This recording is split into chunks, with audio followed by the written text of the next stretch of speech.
दोस्तों नमस्कार। देश के सबसे बड़े राज्य कहें उसको या फाइनेंशियल राज्य कहें, महाराष्ट्र, जहाँ की मुंबई भी आती है, नगर निगम सबसे बड़ी मुंबई की है। और जो महाराष्ट्र के अंदर सत्ता का संग्राम चला पिछले 15 दिन से, वो आज माने तो रविवार को पूरा हो गया। पूरा यूँ हो गया कि जो एकनाथ शिंदे सरकार ने फ्लोर टेस्ट में अपना बहुमत साबित करना था विधानसभा के अंदर, उसमें विधानसभा अध्यक्ष का चुनाव हो गया। और विधानसभा अध्यक्ष के चुनाव में भारतीय जनता पार्टी के विधायक राहुल नार्वेकर को विधानसभा का नया अध्यक्ष चुन लिया गया। जो नार्वेकर हैं भाजपा के विधायक, उन्होंने महाविकास अघाड़ी के उम्मीदवार राजन साल्वी को एक बड़े अंतर से चुनाव हरा दिया। और यह पहली बार हुआ कि महाराष्ट्र की राजनीति में विधानसभा और विधान परिषद की जिम्मेदारी दामाद और ससुर के पास है। जिस बात पर मैं आ रहा हूँ, इंटरेस्टेड बात यही है कि जो महाराष्ट्र की राजनीति के अंदर ऐसा पहली बार होगा कि विधानसभा को दामाद चलाएंगे और विधान परिषद को ससुर चलाएंगे।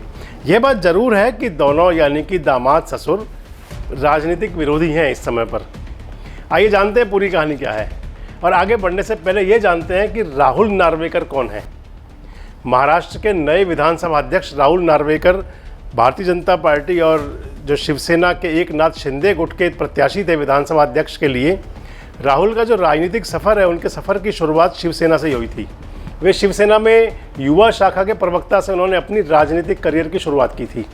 15 साल तक राहुल शिवसेना में रहे और उसके बाद 2014 के लोकसभा चुनाव में वह एनसीपी में शामिल हो गए शरद पवार जी के नेतृत्व में। 2014 के लोकसभा चुनाव में वह एनसीपी की टिकट पर मावल से चुनाव भी लड़े, लेकिन चुनाव हार गए। 2019 में उन्होंने भारतीय जनता पार्टी ज्वाइन कर ली, भाजपा में चले गए और कोलाबा से उन्हें भाजपा का टिकट मिला और वो विधायक बने। 45 वर्षीय राहुल नार्वेकर जो पेशे से वकील हैं, अधिवक्ता हैं, और उनके पिता सुरेश नार्वेकर मुंबई की बीएमसी में पार्षद भी रहे थे।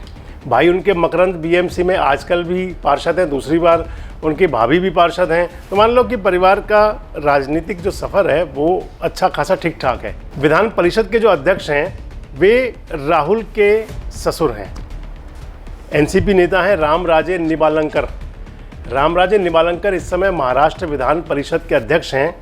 रामराजे एनसीपी चीफ शरद पवार के बहुत नज़दीकी बताए जाते हैं। 2015 में वे विधान परिषद के अध्यक्ष चुने गए थे। 2016 में दोबारा निर्वाचित हुए। 1999 से लेकर 2010 तक वे महाराष्ट्र सरकार में अलग अलग मंत्रालयों के मंत्री भी रहे।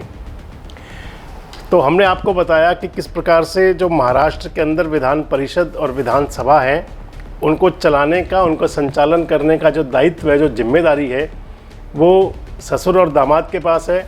ससुर चलाएंगे विधान परिषद, दामाद चलाएंगे विधानसभा।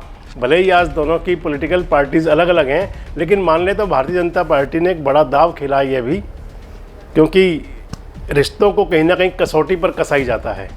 खैर, अब आपको बताते हैं कि भारतीय जनता पार्टी ने उद्धव और पवार को और इसके साथ जो कांग्रेस थी यानी कि महाविकास अघाड़ी जो था, उसको पटखनी कैसे दी। राहुल और उनके परिवार को मुंबई नगर निगम में, हमने आपको पहले ही बताया कि उनके पिताजी भी पार्षद रहे हैं, अब भी परिवार में 2 पार्षद हैं, तो उनका काफ़ी दबदबा है। एकनाथ शिंदे भी कभी बीएमसी के बादशाह माने जाते रहे हैं। ऐसे में भाजपा ने राहुल को विधानसभा अध्यक्ष बनवाकर महाविकास अघाड़ी यानी कि शिवसेना, उद्धव ठाकरे गुट है जो, क्योंकि अभी तक शिवसेना स्पष्ट नहीं हुआ कि किसके पास है, इसलिए शिवसेना 2 मानी जाएंगी, एक एकनाथ शिंदे गुट और दूसरा उद्धव ठाकरे गुट। तो उद्धव ठाकरे वाले गुट की शिवसेना एनसीपी और कांग्रेस को बड़ी राजनीतिक मात देने की कोशिश की। यह भी कहा जा रहा है कि राहुल के जरिए भाजपा एनसीपी में भी सेंध लगाने की कोशिश कर रही है। राहुल की पकड़ एनसीपी में काफ़ी अच्छी है। उनके ससुर खुद एनसीपी के बड़े नेता हैं। ऐसे में राहुल एनसीपी नेताओं को अपने पाले में लाने की कोशिश भी कर सकते हैं, भाजपा में लाने की कोशिश भी कर सकते हैं। आपको बता दें, जो भारतीय जनता पार्टी का जो विज़न है महाराष्ट्र के अंदर, 2023 में वहाँ मुंबई नगर निगम के, महानिगम के जो चुनाव होने हैं और 2024 में लोकसभा का चुनाव होना है। और भारतीय जनता पार्टी ने मराठा राजनीति को आगे बढ़ाते हुए जिस प्रकार से एकनाथ शिंदे को मुख्यमंत्री बनाया और फिर अपनी पार्टी के पहली बार विधायक बने नेता को विधानसभा का अध्यक्ष बनाया, जिनके की एनसीपी में ठीक ठाक संबंध हैं। आने वाला समय बताएगा कि भारतीय जनता पार्टी के दांव कितने सफल होते हैं।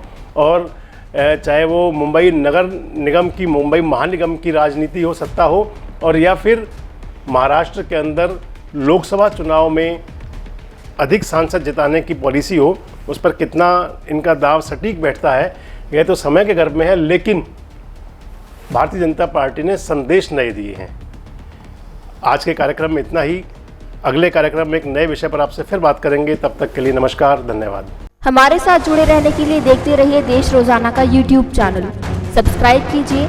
साथ ही देश रोजाना की खबरें सबसे पहले देखने के लिए प्रेस कीजिए बेल आइकन।